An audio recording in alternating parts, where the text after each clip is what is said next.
My name is Maya Bennett. I'm 24 years old, and until that Sunday dinner, I honestly thought the worst thing my family could do was ignore my boyfriend. I was wrong. Logan Hayes and I had been together for almost 2 years. We met at our friend Andre's monthly game night, the kind where everyone brought dollar store snacks and acted like Monopoly was a life-or-death sport. Logan was quiet at first, but not in a cold way. More like he was listening before deciding where he fit. By the end of that night, he had made me laugh so hard soda came out of my nose, and somehow that became the beginning of us. My parents knew about him. They just pretended not to take him seriously. My mother would accept flowers from him like they were suspicious evidence, then carry them straight into the kitchen instead of putting them in the living room. My father would grunt whenever Logan tried to talk sports with him. My older sister, Vera, usually watched everything with this look that said, "I know this is weird, but I'm not getting involved." That Sunday, I came home for dinner, expecting the usual routine. Mom was making roast. Dad was watching TV. Vera was on the couch texting. Everything looked normal, until I saw the extra plates. "Who else is coming?" I asked, helping Mom with the salad. She didn't look at me. "Warren and Dexter." My stomach tightened. Warren was my dad's best friend from high school. They worked together, complained together, and acted like every decision they made was automatically correct because they had known each other for 30 years. Dexter was Warren's son, 27, worked with them too. I barely knew him except for the fact that he always looked like he wanted to disappear into his own shirt collar. When Warren arrived, Dexter followed behind him, wearing a button-up shirt so stiff it still had store creases in the sleeves. Dinner started normally enough, except it wasn't normal at all. Mom kept serving Dexter the best pieces of meat. Warren kept smiling at me like he had already won something. Dad kept clearing his throat without saying anything.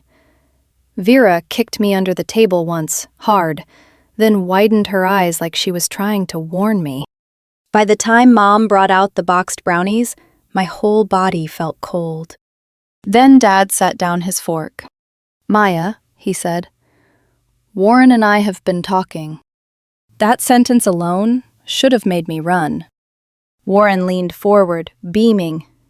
"Dexter is ready to settle down." I blinked. "Okay." Dad finally looked at me. "We think it would be good for both families if you and Dexter got engaged."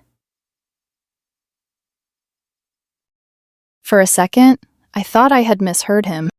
The room went silent, except for the hum of the refrigerator. "What?" I said. Mom smiled too brightly. "Honey, don't make that face." "I'm dating Logan." She waved her hand like I had mentioned an old hobby. "That's different. We're talking about your future." "My future?" My voice sounded strange, even to me. Dad's face hardened. "Logan is a nice enough boy, but he has no direction. Dexter has a stable place in the business. This makes sense." I looked at Dexter. He was staring down at his brownie like it might save him. "You haven't said a word," I said to him. His ears turned red. I didn't know they were going to say it like this. That was the first crack in the room. But Dad ignored it. "This isn't about childish feelings," he said. "This is about family." There it was. Family. The word they used whenever they wanted me to stop being a person. I pushed back from the table. "I'm not marrying Dexter. I love Logan." Dad's face went purple around the edges. "Love doesn't pay bills." "No," I said, standing now. "But apparently daughters do." Mom gasped, like I had slapped her. Warren's smile finally disappeared. Vera whispered my name, but I was already grabbing my crossbody bag from the chair. As I walked toward the door, Dad's voice followed me. "You have until the end of the month to end things with that boy. We're announcing the engagement at Warren's birthday party. I stopped with my hand on the doorknob. Something inside me went very still. Not calm, not peaceful, just still, like a glass right before it breaks. I didn't turn around. I didn't scream. I didn't beg them to understand. I just opened the door and left. Logan was parked around the corner because we had planned to go to Walmart after dinner to pick up a few things for his apartment. He smiled when he saw me. Then the smile fell as soon as I got in. Maya? I tried to buckle my seatbelt, but my hands were shaking too badly. He reached over gently. What happened? I looked out the windshield at the quiet street, at the houses glowing warm and yellow, like nothing terrible could ever happen inside them. Then I said, my parents just tried to marry me off. Logan thought I was exaggerating at first. Not because he didn't believe me, but because normal people don't immediately jump to arranged marriage in suburban Ohio. You mean they introduced you to someone? He asked carefully as we sat in the Walmart parking lot. I laughed once. Sharp. Hollow. No, I mean, my father basically informed me I'm getting engaged to Dexter at Warren's birthday party. The silence that followed felt heavy enough to bend the dashboard lights. Logan stared straight ahead, both hands gripping the steering wheel. Then quietly, what do you want to do? That question nearly broke me, because everyone else kept telling me what I should do.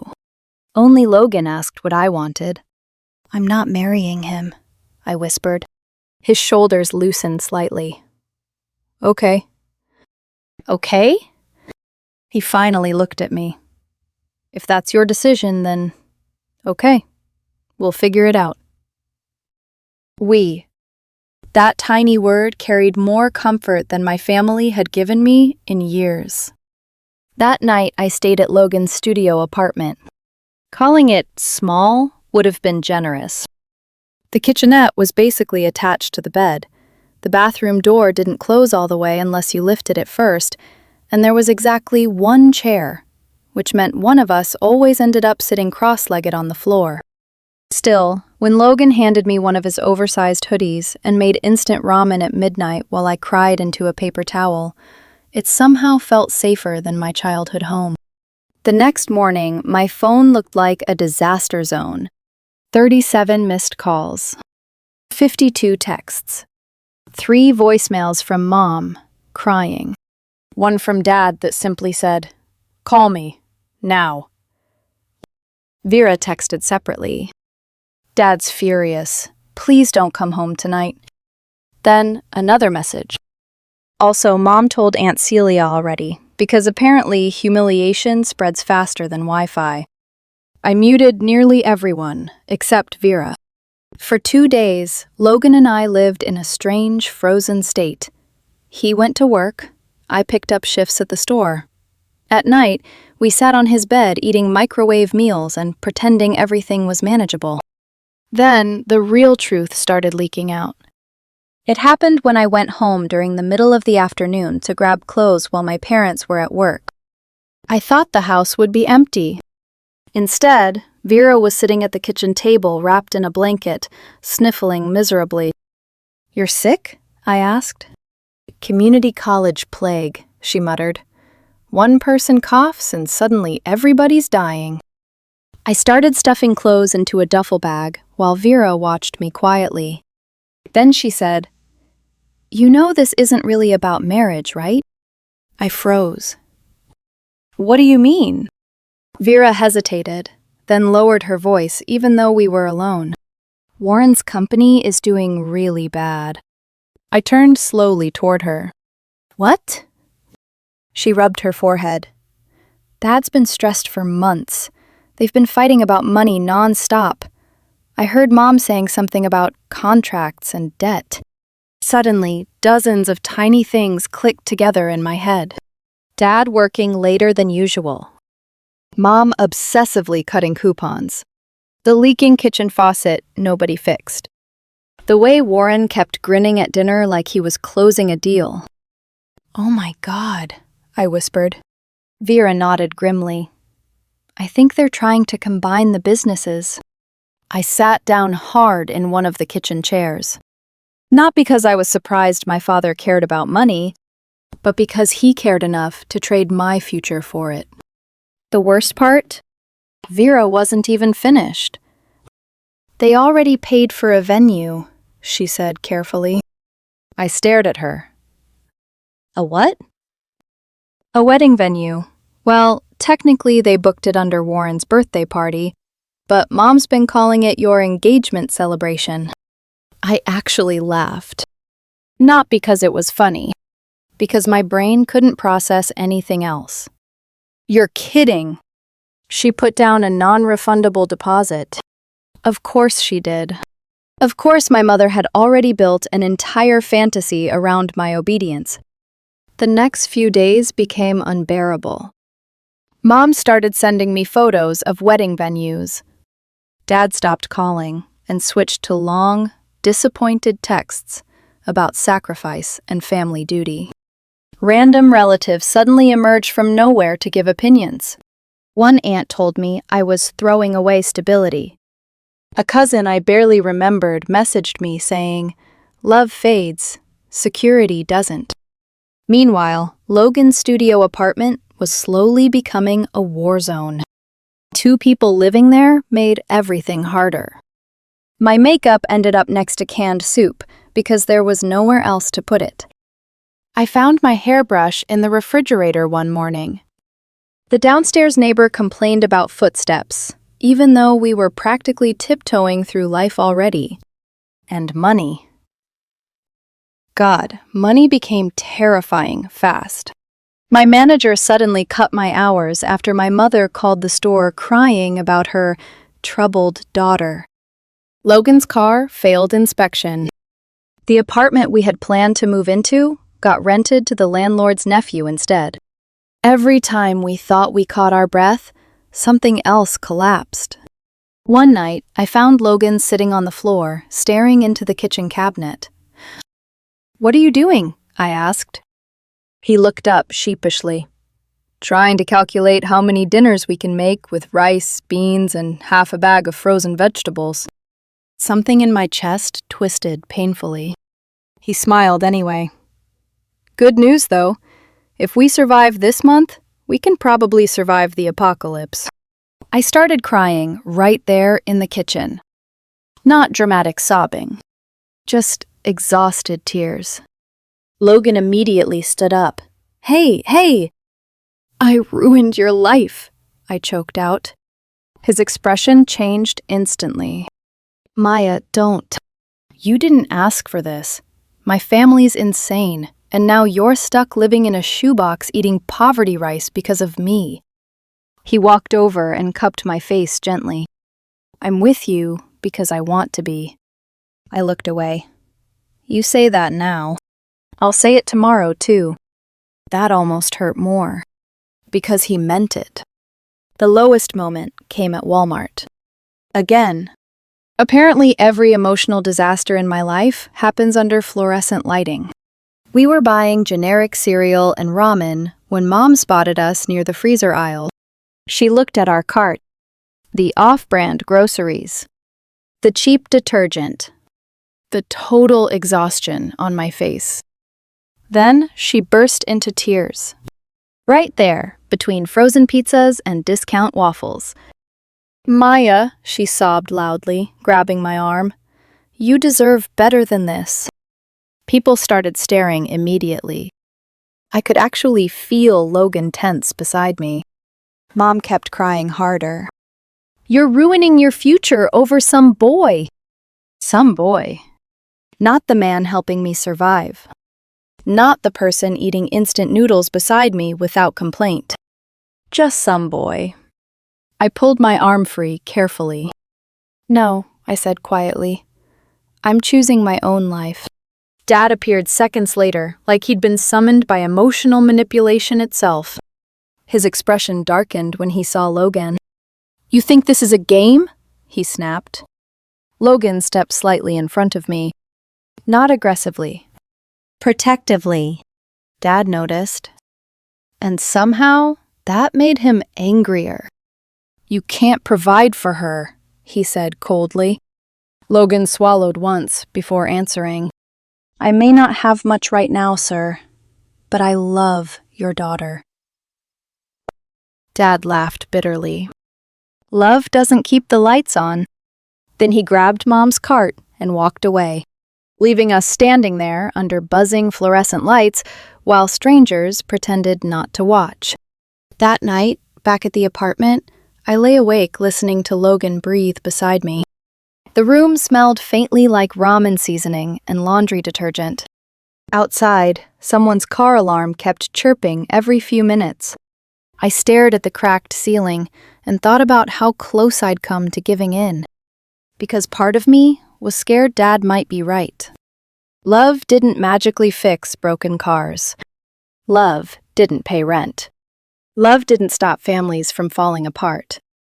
But when I turned my head and saw Logan asleep beside me, one arm stretched toward my side of the bed, even unconsciously, I knew one thing for certain.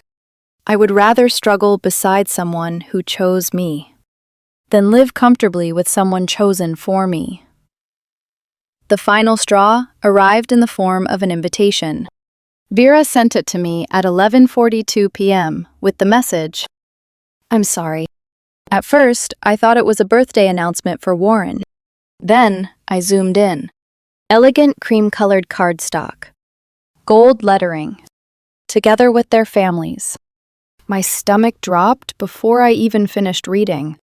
"Mr. and Mrs. Bennett request the honor of your presence at the engagement celebration of Maya Bennett and Dexter Collins." They had already printed my future name beneath it. Maya Collins. Like my real life had already been erased and replaced with something cleaner, more useful. I stared at the photo so long, my screen dimmed. Logan looked up from the tiny folding table where he was trying to fix the wobbling leg with duct tape. "You okay?" I handed him the phone silently. He read it once, then again slower. His jaw tightened, but he didn't say anything immediately. That was one thing about Logan. He never rushed my feelings, never tried to control the direction of them.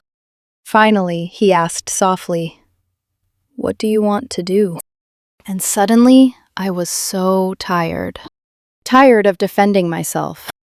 Tired of being discussed like a business investment. Tired of feeling like everyone else was writing my story while I stood there politely waiting to be assigned a role. "I want this to stop," I whispered. Logan sat quietly for a second. Then, almost cautiously, "Marry me." I blinked at him. "What?" His ears turned slightly pink. I mean, not because of them. Not like some revenge thing. He rubbed the back of his neck nervously. "I've been thinking about it for a while." The room went completely still. Outside, rain tapped softly against the apartment window. Inside, Logan looked terrified. "I know this isn't romantic," he continued quickly. "I don't have money. We barely have furniture. My car sounds like it's actively dying. But I love you, Maya." My throat tightened painfully. "And honestly," he said with a shaky smile, "you already stole all my hoodies, so legally, this feels like the next step." I laughed so suddenly, I startled myself. Then I started crying immediately afterward. Logan panicked. "Oh God, was that a no?" I grabbed his face and kissed him before he could spiral further. "No," I whispered against his mouth. That was a yes. We planned the wedding over microwave mac and cheese. Not because we were impulsive, because we were cornered. There's a strange kind of intimacy that comes from building a future while sitting on a mattress on the floor eating discount pasta from the same bowl. We picked a random Tuesday because we both had the day off and the courthouse had an opening. Andre agreed to be our witness immediately. "Absolutely," he said over speakerphone. I've always wanted to attend a wedding where the budget is emotionally concerning. I bought a simple white dress from Amazon for $30. It looked significantly better online. Logan ironed his one decent button-up shirt 3 separate times because he was convinced wrinkles would somehow invalidate the marriage. The morning of the wedding, everything went wrong. Naturally, the zipper on my dress got stuck halfway. Logan's car refused to start. Andre showed up late, carrying gas station coffee and apologizing because he accidentally fell back asleep while emotionally supporting us. We ended up splitting an Uber 3 ways because none of us had enough money individually. The driver kept asking if we were going to prom. Technically humiliating, but also weirdly funny. At the courthouse, there was a man arguing about parking tickets near the entrance, and a woman loudly eating chips in the hallway. Not exactly the cinematic wedding experience little girls imagine. Still, the moment Logan reached for my hand, everything softened. The clerk performing the ceremony looked exhausted, like she'd rather be anywhere else on earth. But Logan looked at me like I was the only thing in the room. And suddenly, none of the rest mattered. Not the cheap dress. Not the courthouse lighting. Not the fact that our rings together cost less than my mother's purse collection. When the clerk said, "You may kiss," Logan smiled at me with such pure, nervous happiness that my chest physically hurt. Andre took photos afterward on his phone. Most were blurry because he kept laughing. But one picture came out perfect. Logan and I looking at each other like we couldn't believe we'd actually done it. Like the whole world had narrowed down to that exact second. We celebrated at a diner nearby. 1 basket of fries. 1 milkshake with 2 straws. Andre insisted on paying for his own coffee as a wedding gift. The waitress brought us free pie after hearing we'd just gotten married. Honestly, it was perfect. Messy and tiny and imperfect and ours. That afternoon, we posted the photo online. Just one blurry courthouse picture. Caption: "So, we did a thing." The fallout started 7 minutes later. Aunt Celia commented first. "What?" Then Vera called while simultaneously laughing and crying. "Maya," she gasped. "Dad just threw his phone across the living room." I closed my eyes. "Mom?" "She's crying in a grocery store parking lot." Of course she was. Apparently she had seen the Instagram post while shopping for chicken broth. According to Vera, she started sobbing so hard a cart attendant asked if she needed medical help. Then my phone rang. "Mom." I stared at it. Logan squeezed my knee gently. "You don't have to answer." But I did. The second I picked up, she burst into tears. "How could you do this to us?" she cried. "Us. Not you. Not yourself. Us." "Mom, what am I supposed to tell people? The venue's booked. Warren already invited everyone." There it was. The venue. The appearances. The embarrassment. Not once did she ask if I was happy. I swallowed hard. "I love him." "You're throwing your life away for a fantasy." "No," I whispered. "I'm saving it." Then I hung up because my hands wouldn't stop shaking. Dad never called directly. Instead, Vera updated me like a war correspondent. Warren drove over immediately. Dad keeps pacing. Mom locked herself in the bedroom. Then, "You know what's weird?" "What?" "Dexter liked your Instagram post." I stared at the message. A few minutes later, a DM appeared from Dexter himself. "Congratulations. Seriously." Then another. Honestly relieved this happened. I frowned. Before I could respond, a third message came through. Now maybe I can finally tell my dad about my girlfriend. I sat there, blinking at the screen. Logan leaned over. What? I handed him the phone. He read it and barked out a surprised laugh. So literally none of the people involved wanted this marriage except your parents and Warren? Apparently. Turns out Dexter had been secretly dating a woman named Rachel for over a year. Warren hated her because she was older and had a child from a previous relationship. Suddenly, the entire situation felt even more ridiculous. We were all just pieces on a board for our parents' financial panic. That night, Logan and I checked into a motel because his lease officially ended and our apartment application still hadn't been approved. The room smelled faintly like cigarettes and old carpet cleaner. The Wi-Fi barely worked. The lamp flickered every few minutes, like it was haunted. But when Logan pulled me into bed and whispered, "Hi, wife," against my forehead, I smiled so hard, my cheeks hurt. For the first time in weeks, nobody could tell me who I belonged to. Sometimes the truth doesn't arrive dramatically. No screaming confession. No cinematic confrontation. Sometimes it comes soaked in dirty basement water while you're carrying moldy Christmas decorations upstairs. 3 weeks after the wedding, Vera called me in full panic mode. "The basement's flooding," she said breathlessly. "Mom and Dad are at that church fundraiser thing, and I can't move everything myself." Logan grabbed his keys before I even answered. "We'll help," he said. Rain hammered the windshield the entire drive over. The house looked exactly the same from the outside. Warm porch light, curtains drawn, my father's truck in the driveway. But stepping inside felt strange now. Like visiting a place that used to belong to me. Vera met us near the basement stairs, wearing rain boots and holding a mop like she was preparing for battle.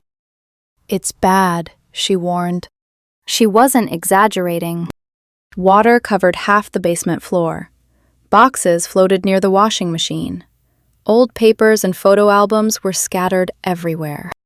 For the next hour, the three of us worked mostly in silence, carrying things upstairs before the water ruined them completely. Then Logan called from the corner. "Maya?" Something in his voice made me turn. Dad's old filing cabinet had tipped over. Folders and papers were spread across the floor, soaked, but still readable in places. I crouched down automatically, gathering documents before they dissolved. At first it looked like random business paperwork. Then I saw Warren's name. Again and again. Loan agreements, payment notices, bank statements. Some stamped "Final Warning" in angry red letters. My stomach tightened. "What is all this?" Vera whispered beside me. I kept flipping through papers. The dates stretched back years. Small loans at first. Then bigger ones. Then enormous ones. And beside nearly every single document, my father's signature. Guarantor. Cosigner. Responsible party. "Oh my God," I breathed. Water dripped steadily somewhere behind us. For a moment, all I could hear was rain and my own heartbeat. Then I found the emails. Printed exchanges between Dad and a development company. I scanned them quickly, pulse accelerating with every sentence. The company wanted to buy both businesses, Dad's and Warren's, but only together. They needed stable succession planning, long-term family integration, assurance of operational continuity. I felt physically cold. The marriage. It had never been about tradition. Not really. Not entirely. It was leverage. Proof. A business strategy wrapped in fake family values. Dexter and I weren't people to them. We were paperwork. I sat back slowly against one of the boxes. Logan immediately crouched beside me. Maya? I handed him the documents silently. His expression darkened as he read. Vera covered her mouth. Dad was going to lose everything. And suddenly I understood the fear underneath my father's anger. Not forgiveness. Not justification. Just understanding. He had tied himself financially to Warren for years, probably believing loyalty would eventually pay off. Instead, Warren's business started sinking. And rather than admit failure, they tried to fuse the families together like duct tape over a collapsing wall. My chest hurt.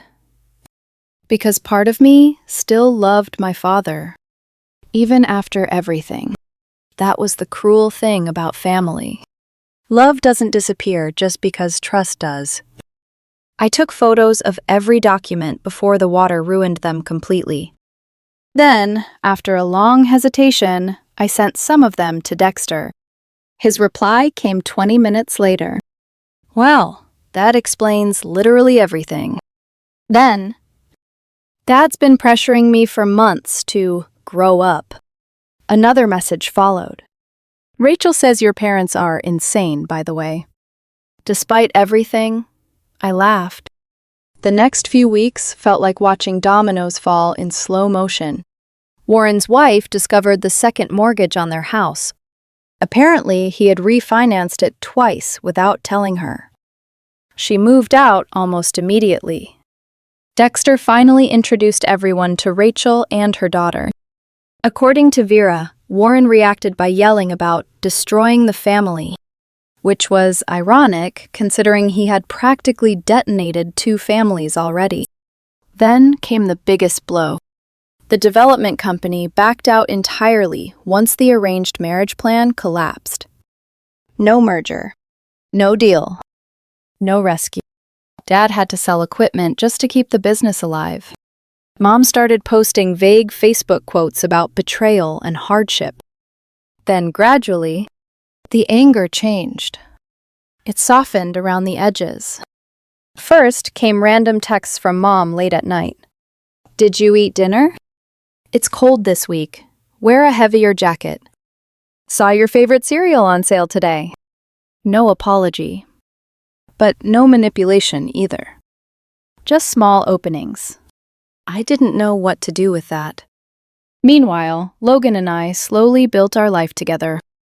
We finally got approved for a tiny 1-bedroom apartment on the ground floor of an aging building that smelled faintly like old carpet and someone else's cooking. The layout made absolutely no sense. The bathroom light flickered. One cabinet door refused to close. But it was ours. We found a used bed frame on Facebook Marketplace. Our upstairs neighbor's kid practiced trumpet at 7 every morning like he had a personal vendetta against sleep. Logan started doing food delivery on weekends. I picked up extra shifts whenever possible. We survived mostly on discount groceries and stubbornness. And somehow, we were happy. Not movie happy. Not effortless happy. Real happy. The kind built slowly through shared exhaustion and inside jokes. One night, while assembling cheap furniture together, Logan looked at me and said, very seriously, "Marriage is mostly just arguing over screws and pretending instructions make sense." I laughed so hard, I accidentally dropped a shelf on my foot. Then Thanksgiving happened. The invitation came through Mom. Simple. Careful. No pressure. Just. We'd love to see you if you're ready. I almost said no. But Logan looked at our nearly empty fridge and said gently, "Free food is free food, babe." So we went. The silence when we walked in could have shattered glass. Aunt Celia stared openly. Uncle Bob avoided eye contact entirely. Vera immediately shoved wine into my hand, like emergency medical assistance. Mom looked nervous. Dad looked older. That startled me more than anything. For a while, dinner stayed painfully awkward. Then something unexpected happened. I noticed a framed photo sitting on the mantel. Our courthouse wedding picture.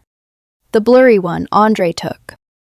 Placed right beside my 7th grade school photo, where I had butterfly clips and braces. My throat tightened instantly. Mom caught me looking. Then she gave the smallest little shrug. Not dramatic. Not emotional. Just there. Like she was quietly saying, I'm trying. Later during dessert, Warren's ex-wife arrived carrying sweet potato casserole and talking loudly about personal growth. Dad looked like he wanted the earth to swallow him whole. Honestly, that part healed me a little. Then cousin Andre announced his engagement, and the entire family immediately exploded into wedding planning conversations. Venues. Flowers. Guest lists. Mom glanced at me across the table, and for the first time in months, she winked. A tiny joke. A tiny peace offering.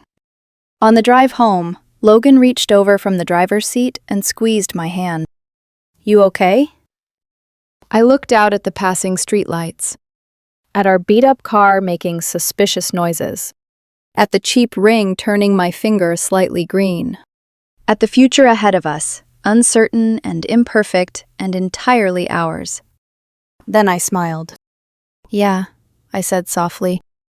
And for the first time in a long time, I meant it.